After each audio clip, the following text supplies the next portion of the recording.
جہاں تک علم غیب کا تعلق ہے میرے بھائیوں، آپ بھی وہی مانتے ہو جو ہم مانتے ہیں۔ اللہ کی قسم، اللہ کے رسول صلی اللہ علیہ وسلم کے بارے میں تم صرف کہتے ہو اتنا کہ اللہ کے رسول کو علم غیب تھا، ما کان وما یکون کا علم تھا۔ دنیا جب سے بنی ہے تب سے لے کر قیامت تک شجر حجر، سمندر میں کتنی مچھلیاں ہیں، درختوں میں کتنے پتے، سب کا علم تھا۔ یہ تم عقیدہ رکھتے ہو، لیکن جب سوال کیا جاتا ہے کہ یہ بتاؤ، جب حضرت عائشہ صدیقہ پر تہمت لگ رہی تھی اور عبداللہ ابن ابی ابن سلول نے جب مذاق اڑایا تو اللہ کے نبی جناب محمد رسول اللہ اتنے پریشان رہے۔ آپ کہہ سکتے تھے آئے عبداللہ ابن ابی تم جھوٹ بول رہے ہو، ہماری بیوی عائشہ پاک دامن ہے، پاک دامن، کیونکہ مجھے علم ہے، میں علم غیب رکھتا ہوں، مجھے معلوم ہے۔ اتنا بڑا الزام لگ رہا ہے۔ نبی کی بیوی اما عائشہ کو پتا چلا تو گھر سے اللہ کے رسول سے اجازت لے کر اپنے گھر چلی گئی۔ کچھ دنوں کے بعد جب اللہ کے رسول اپنی بیوی کے پاس گئے اور حضرت عائشہ سے پوچھا، عائشہ غلطیاں انسان سے ہی ہوتی ہیں، تمہارے بارے میں جو افواہیں اڑ رہی ہیں مجھے صرف اتنا بتا دو کہ تم اس میں ملوث ہو یا نہیں۔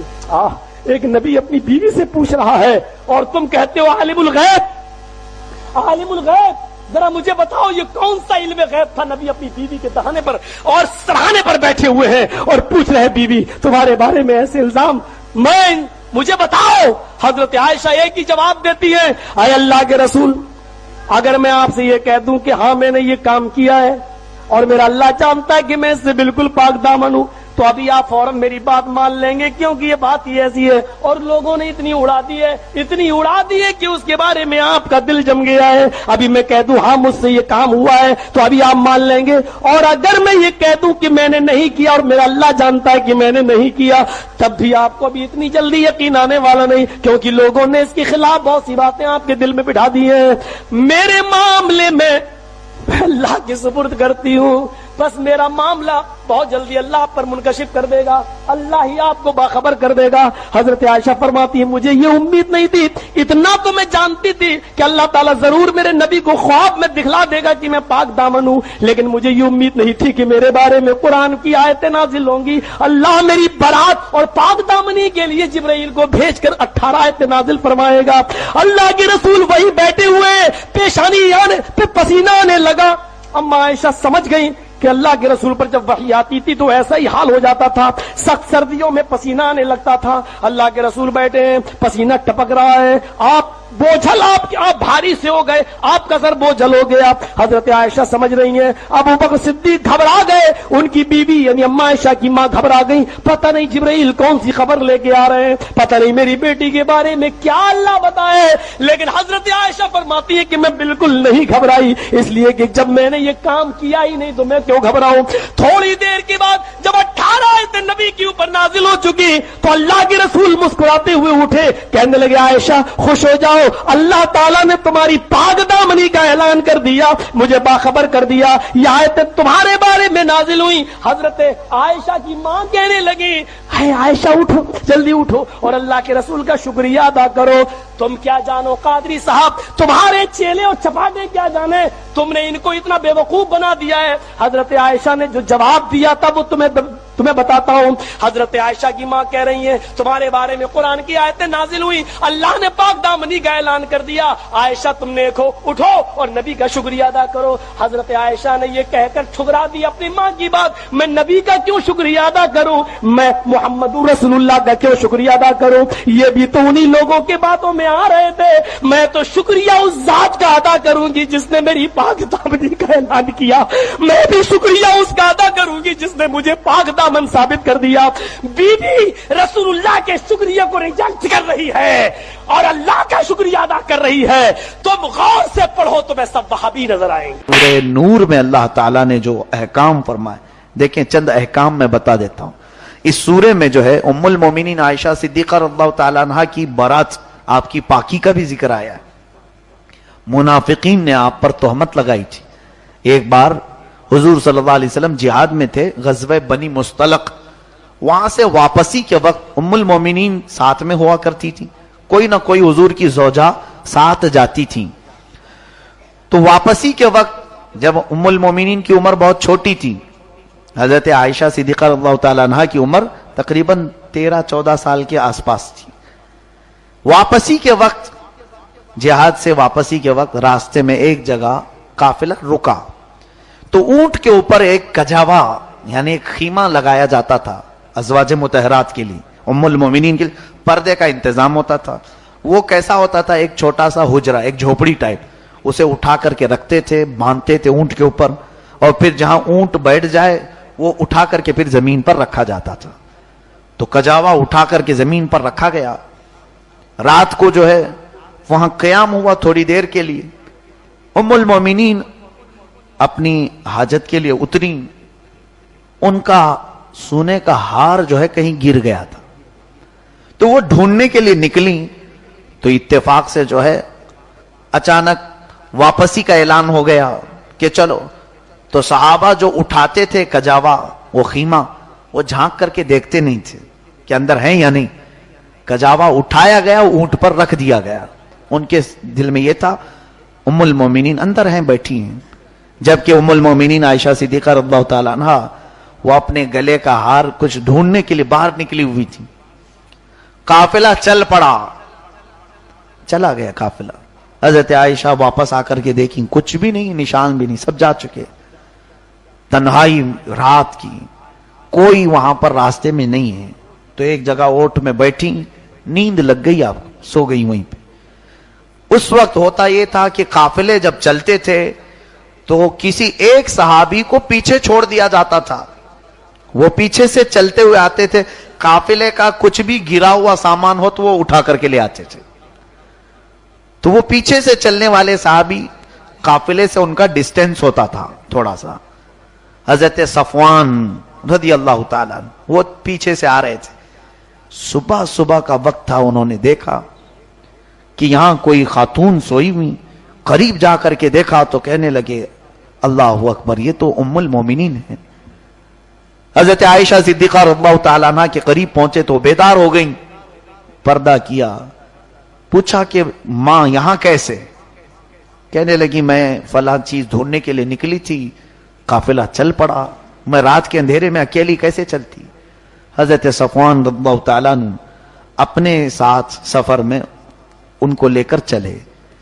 مدینہ پہنچنے تک قافلے والوں کو پتہ ہی نہیں تھا کہ ام المومنین ہے نہیں کجاوے میں. بعد میں پتہ چلا کہ نہیں ہے. پوچھا گیا کہاں رہ گئی؟ پھر ابھی ڈھونڈنا شروع بھی نہیں ہوا تھا کہ حضرت صفوان کے ساتھ ام المومنین آ گئی مدینہ. بس اتنی بات تھی کہ منافقین جو تھے، جن کے دلوں میں کڑن تھی، جلن تھی، حضور سے بغض و عداوت رکھتے تھے، بات پھیلا دی. ارے نبی کی بیوی غیر کے ساتھ چلی گئی، محمد صلی اللہ علیہ وسلم کی بیوی صفوان کے ساتھ رات گزار کر کے آئی ہے. معاذ اللہ رب العالمین. بڑی بڑی باتیں ہیں. ماں عائشہ صدیقہ کی شان میں حضور صلی اللہ تعالی علیہ وسلم کے پاس بھی یہ باتیں آنے لگی.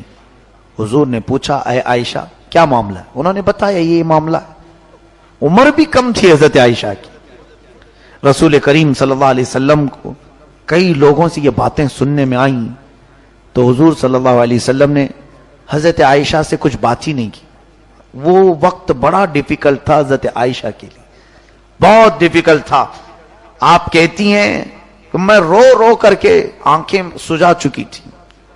حضور بھی اب بات نہیں کر رہے تھے. کہتے ہیں اے عائشہ یہ معاملہ میں اللہ کے سپرد کرتا ہوں. حضرت عائشہ اپنے گھر چلی گئیں، میکے چلی گئی. ان کے باپ ابو بکر صدیق بھی بات نہیں کر رہے ہیں رضی اللہ عنہ، کچھ نہیں کہنے. حضرت عائشہ کہتی ہیں دن روتی تھی، رات روتی تھی، اے اللہ میرا معاملہ سب کے سامنے صاف فرما دے. کیونکہ لوگوں نے الزام لگایا ہے، تہمت لگائی عزت کی بات سے، لیکن میرے آقا جانتے تھے کیونکہ وہ عالم الغیب ہیں. حضور جانتے تھے، لیکن یہ ایک آزمائش چل رہی تھی. دیکھیں کبھی کبھار صبر کی ضرورت ہوتی، یہ میرے آقا کی زندگی سے ملتی ہے چیز. حضرت ابو بکر کو چھوڑ کر کے حضور صلی اللہ علیہ وسلم نے دوسرے صحابہ کو بلانا شروع کیا. حضرت عمر سے پوچھا عمر عائشہ کے بارے میں ایسی ایسی باتیں سننے کو آ رہی ہیں، تمہارا کیا خیال ہے؟ آگے بڑھتے ہیں. کہتے ہیں یا رسول اللہ صلی اللہ علیہ وسلم، اللہ تبارک و تعالیٰ نے قرآن میں آپ کے گھر والوں کے بارے میں یوں فرمایا ہر طرح کی برائی کو آپ کے گھر سے دور کیا ہے. اگر عائشہ کے اندر برائی ہوتی تو کبھی مولا آپ کو نکاح کا حکم ہی نہیں دیتا, ہو ہی نہیں سکتا. حضرت عثمان کو بلایا, کہا آپ کا کیا خیال ہے؟ کہتے ہیں دیکھیں کتنی پیاری بات ہے, یا رسول اللہ صلی اللہ علیہ وسلم, اللہ نے آپ کا سایہ زمین پر نہیں ڈالا تاکہ کسی کا پیر نہ پڑ جائے, رسول کے سائے پر کسی کا پیر نہ پڑ جائے. کیا وہ مولا آپ کو ایسی بیوی دے گا جس کے اندر غلاظت ہو ہی نہیں سکتا یا رسول اللہ. حضرت علی سے پوچھا آپ کا کیا خیال ہے؟ عرض کرنے لگے یا رسول اللہ صلی اللہ علیہ وسلم, جہاں تک عائشہ کی بات ہے لوگ کہہ رہے ہیں ایسے کہ آپ کے گھر والی, آپ کی خاتون, آپ کی بیوی ایسی. ہمارا تو عقیدہ یہ ہے کہ رب تعالیٰ آپ کے جسم پر تو مکھی بھی نہیں بیٹھنے دیتا, آپ کے جسم پر کبھی مکھی نہیں بیٹھتی. عائشہ اگر ناپاک ہو تو آپ کے گھر میں مولا کیسے رکھتا؟ نہیں ہو سکتا. صحابہ نے بڑی فضیلتیں بیان کی.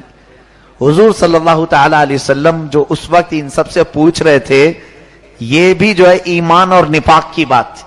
کچھ لوگوں کو بلایا اور باری باری پوچھ رہے تھے. پوچھا آپ کا کیا خیال ہے؟